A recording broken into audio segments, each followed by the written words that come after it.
दोस्तों, क्वाइस सक्सेस के YouTube channel में आप सबका स्वागत है। परिचय। गौरव, अम्ल में पानी मिलाते समय सावधान रहो। पानी मिलते समय अम्ल को हिलाते रहो। ऐसा क्यों मैम? मैं इन्हें सीधे सीधे क्यों नहीं मिला सकता? ऐसे तो बहुत समय लगेगा।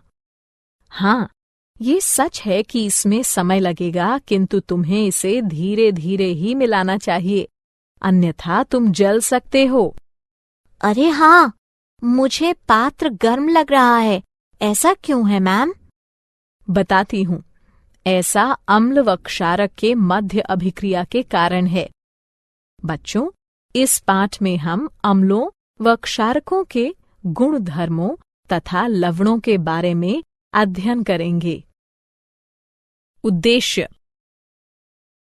इस पाठ के अंत में आप निम्न करने में सक्षम हो जाएंगे: अम्लों व क्षारकों के रासायनिक गुण धर्मों की व्याख्या करना, अम्लों व क्षारकों के सामान्य गुण धर्मों को पहचानना, अम्लों व क्षारकों की प्रबलता का वर्णन करना, लवणों की व्याख्या करना, अम्लों व क्षारकों के रासायनिक गुण धर्म।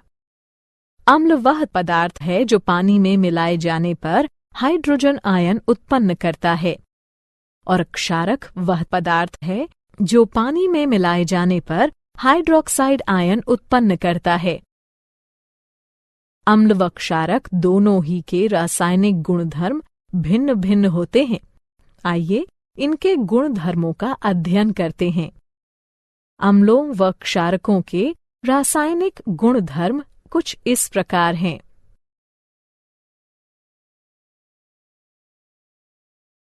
गंधीय सूचक।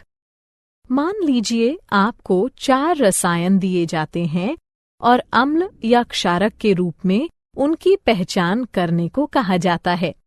आप कैसे पहचानेंगे? आइए पता लगाते हैं। हमारे पास गंधीय सूचक है जो बताते हैं कि कोई तत्व विशेष गंध में परिवर्तन के कारण अम्ल या क्षारक है। इनका प्रयोग प्रयोगशालाओं में गंधीय अनुमापन नामक प्रक्रिया द्वारा यह देखने के लिए किया जाता है कि कोई विलयन अम्ल है या क्षारक। गंधीय सूचक इस सिद्धांत पर कार्य करते हैं कि जब कोई अम्ल या क्षारक किसी तत्व में मिलाया जाता है तो उसकी गंध का पता नहीं लगाया जा सकता।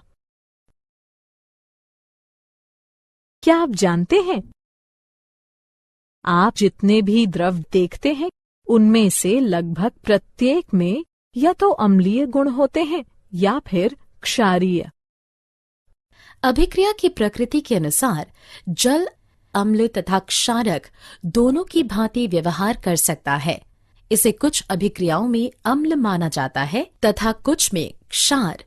कभी कभी अम्ल क्षार अभिक्रिया में शुद्ध जल स्वयं के साथ अभिक्रिया करके आयनीकृत हो जाता है। अम्लों व क्षारकों की अभिक्रियाएं।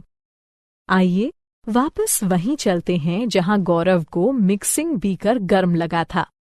जब अम्ल को क्षारक के साथ मिलाया जाता है तो वह ताप उत्पन्न करता है। इसके कारण मिश्रण अस्फलित होकर बाहर आ सकता है। इससे आप जल सकते हैं।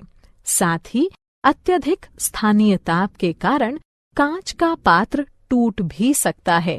अतः अम्लों व क्षारकों के साथ कार्य करते समय हमें सावधान रहना चाहिए।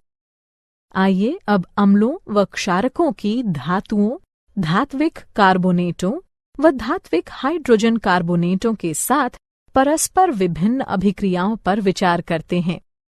धातुओं के साथ अभिक्रिया। हाइड्रोजन के ऊपर सभी धातुएं तनु अम्लों के साथ उनके संगत लवण बनाने व हाइड्रोजन को मुक्त करने की प्रतिक्रियाशीलता श्रृंखला में अभिक्रिया करती हैं। पोटेशियम, सोडियम व कैल्शियम जैसी सक्रिय धातुएं भी इसी प्रकार अभिक्रिया करती हैं, किंतु अम्लों के साथ मिलाए जाने पर विस्फोट कर देती हैं। धातु कार्बोनेटों व धातु हाइड्रोजन कार्बोनेटों के साथ अभिक्रिया। अम्ल धातु कार्बोनेटों व धातु हाइड्रोजन कार्बोनेटों के साथ उनके संगत लवण जल व कार्बन डाइऑक्साइड बनाने के लिए अभिक्रिया करते हैं। परस्पर अभिक्रिया। अम्ल व क्षार एक दूसरे से विपरीत व्यवहार करते हैं। इनकी परस्पर अभिक्रिया एक दूसरे के प्रभाव को निष्फल कर देती है। इसे उदासीनीकरण अभिक्रिया कहते हैं। इस अभिक्रिया में जब किसी अम्ल को क्षारक के साथ मिलाया जाता है तो परिणाम स्वरूप जल का एक अणु तथा विशिष्ट लवण उत्पन्न होता है।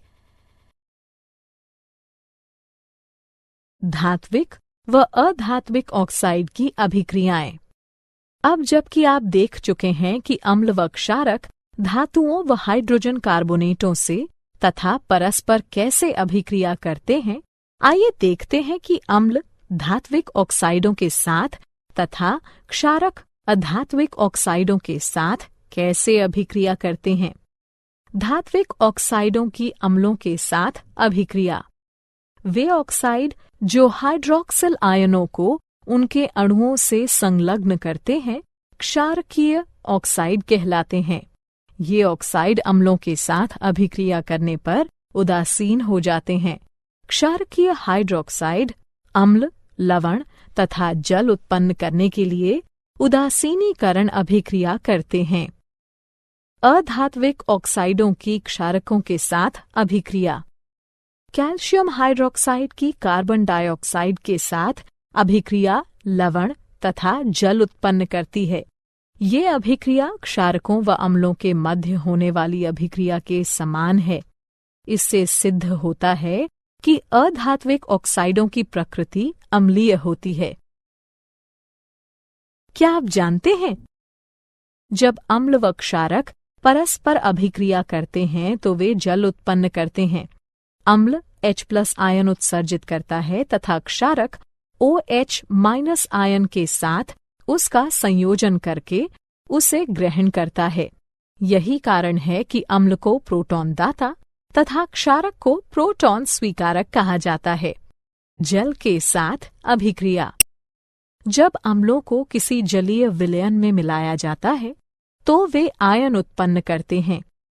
किसी अम्ल या क्षारक को जल में मिलाते समय आपको ये याद रखना चाहिए कि यह एक ऊष्माक्षेपी प्रक्रिया है। सांद्र अम्ल में जल मिलाते समय ध्यान रखिए कि उत्पन्न ताप मिश्रण को आस्फलित कर सकता है, जिससे आप जल भी सकते हैं।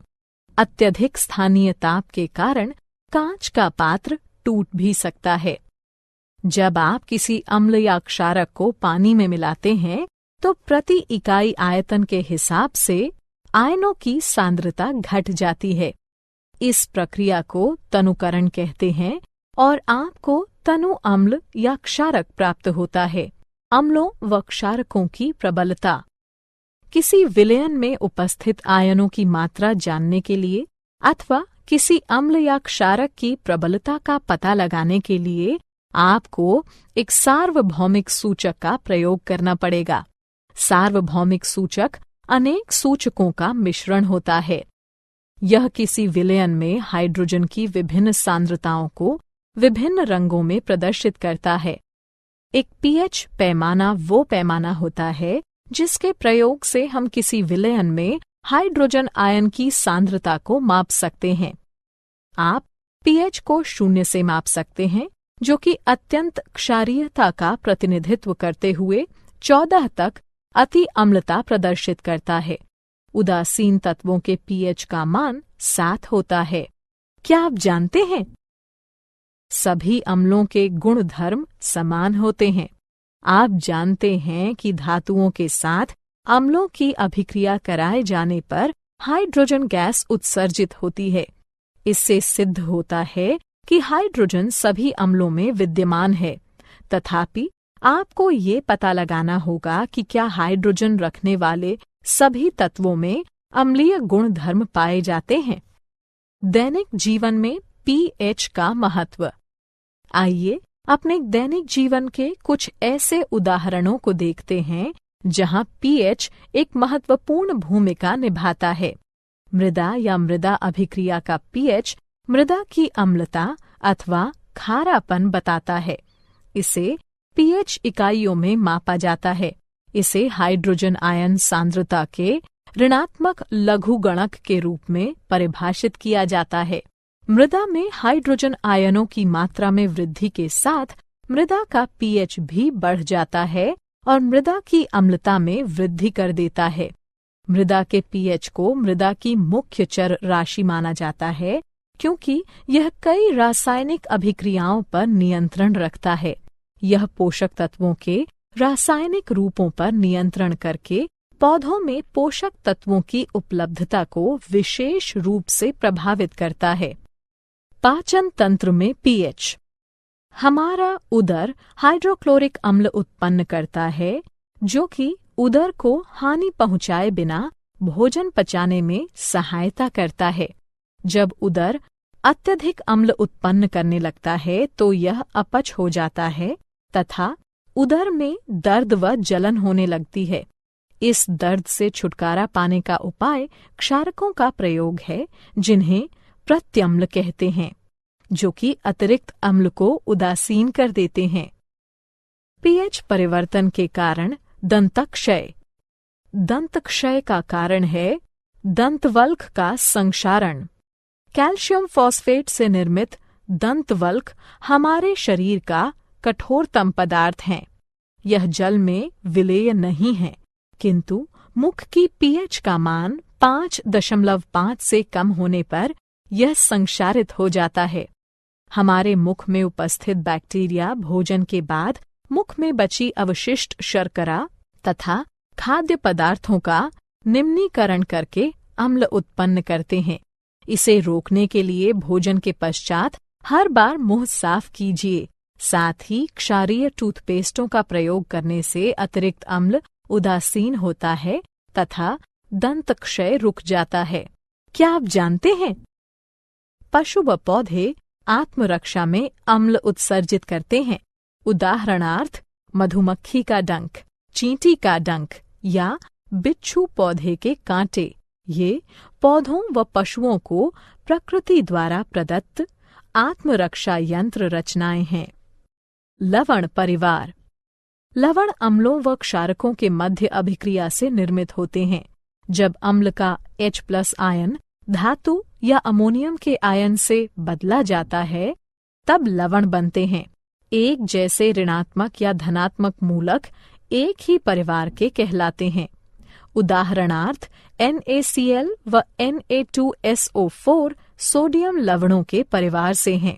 इसी प्रकार NaCl व KCl क्लोराइड लवणों के परिवार से हैं। लवणों का पीएच। यहाँ लवणों का पीएच दिया गया है। किसी क्षारक का पीएच मान 7 तथा 14 के बीच में होता है। प्रबल क्षारक का पीएच मान 12 से 14 के बीच माना जाता है। किसी अम्ल का पीएच मान 7 से कम होता है। किसी प्रबल अम्ल का पीएच मान 0 से 3 के बीच माना जाता है। कोई द्रव जिसका पीएच मान 7 है वह उदासीन होता है। सामान्य लवणों से मिलने वाले रसायन। लवणों से प्राप्त होने वाले कुछ रसायन निम्नलिखित हैं। सामान्य नमक। सामान्य नमक, जिसका रासायनिक नाम सोडियम क्लोराइड है, एक आयनिक यौगिक है और इसका सूत्र NaCl है। इसी के कारण समुद्र का जल खारा होता है। खाद्य नमक का मुख्य अवयव होने के नाते यह एक मसाले व खाद्य परीक्षक के तौर पर सामान्यतः प्रयोग में लाया जाता है। Sodium hydroxide. सामान्यतः कास्टिक सोडा के नाम से पहचाने जाने वाले सोडियम हाइड्रोक्साइड का आणविक सूत्र NaOH है। यह एक उच्च प्रदाहक धात्विक क्षारक है जो कि तृणशय्या, पपड़ी, दाने तथा 50% संतृप्त विलयन के रूप में पाया जाता है। यह जल, इथेनॉल व मीथेनॉल में विलेय है। इसका प्रयोग एक प्रबल रासायनिक क्षारक के रूप में लुगदी व कागज, कपड़ा, पेयजल, साबुन तथा डिटर्जेंट बनाने में तथा एक ड्रेन क्लीनर के रूप में किया जाता है। विरंजक चूर्ण। विरंजक चूर्ण जिसका रासायनिक नाम कैल्शियम हाइपोक्लोराइट तथा सूत्र CaClO2 है, एक रासायनिक यौगिक है। मुख्य रूप से इसका प्रयोग जल शोधन हेतु तथा एक विरंजन कारक के रूप में किया जाता है। यह एक सापेक्षिक रूप से स्थिर रसायन है और इसमें सोडियम हाइपोक्लोराइट की अपेक्षा क्लोरीन अधिक पाई जाती है। खावन सोडा। खावन सोडा के नाम से प्रसिद्ध सोडियम बाइकार्बोनेट तथा सोडियम हाइड्रोजन कार्बोनेट एक रासायनिक यौगिक है जिसका NaHCO3 है। यह एक श्वेत ठोस है जो कि क्रिस्टलीय है, किंतु एक महीन चूर्ण जैसा दिखाई देता है। इसका स्वाद एल्का नमकीन एल्कलाइन होता है। धावन सोडा।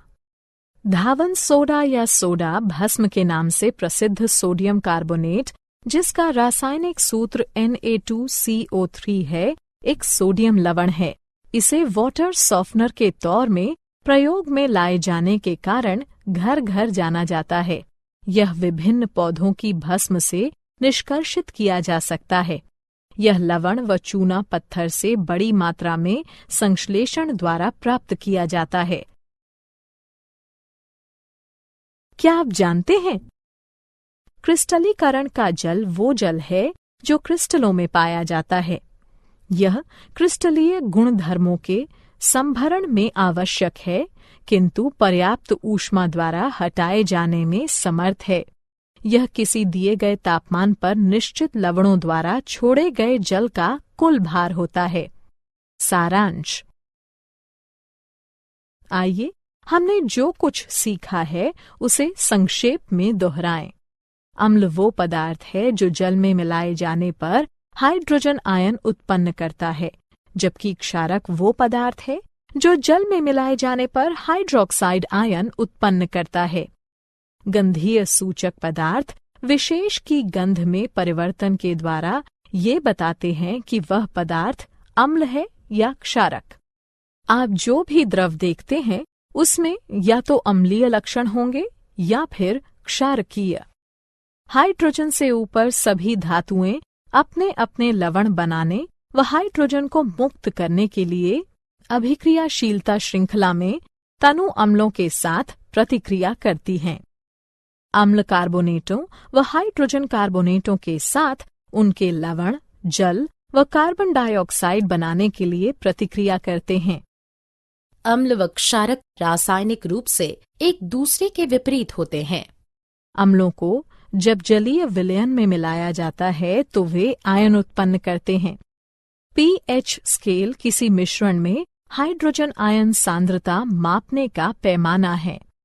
दोस्तों, आपका क्वाइज सक्सेस में स्वागत है। अब बिना समझे रट्टा मारने की कोई जरूरत नहीं। हम लेकर आए हैं पढ़ाई का एक नया तरीका जहां 3D animated videos, AI powered test series और ई बुक्स में MCQs और माइंड मैप्स का परफेक्ट कॉम्बिनेशन मिलता है। क्लास 8 से 10 के स्टूडेंट्स के लिए फाउंडेशन कोर्स और क्लास 11 और 12 के स्टूडेंट्स के लिए सक्सेस ब्लूप्रिंट कोर्स, ये सब IIT और IIM अलुमनी के सहयोग से तैयार किया गया है ताकि आपको मिले सबसे भरोसेमंद और रियल एग्जाम एक्सपीरियंस के साथ कॉन्फिडेंस बूस्ट। चाहे इंजीनियरिंग एंट्रेंस हो, मेडिकल एंट्रेंस हो या कोई भी कम्पिटिटिव एग्जाम, अब सक्सेस आपकी मुट्ठी में है। हजारों स्टूडेंट्स पहले ही जुड़ चुके हैं, अब आपकी बारी है। पढ़ो अपने घर से, अपने समय के अनुसार, अपनी सुविधा से। बस QR कोड स्कैन करो और क्वाइज सक्सेस मोबाइल ऐप अभी मुफ्त में डाउनलोड करो। मॉक टेस्ट्स दो, प्रैक्टिस करो और अपने मार्क्स में फर्क देखो। और हाँ, हमारे YouTube चैनल क्वाइज सक्सेस पर रोज देखो नए वीडियो कोर्सेज के लिए। चैनल को सब्सक्राइब करो और अपने दोस्तों को भी जरूर बताओ। धन्यवाद।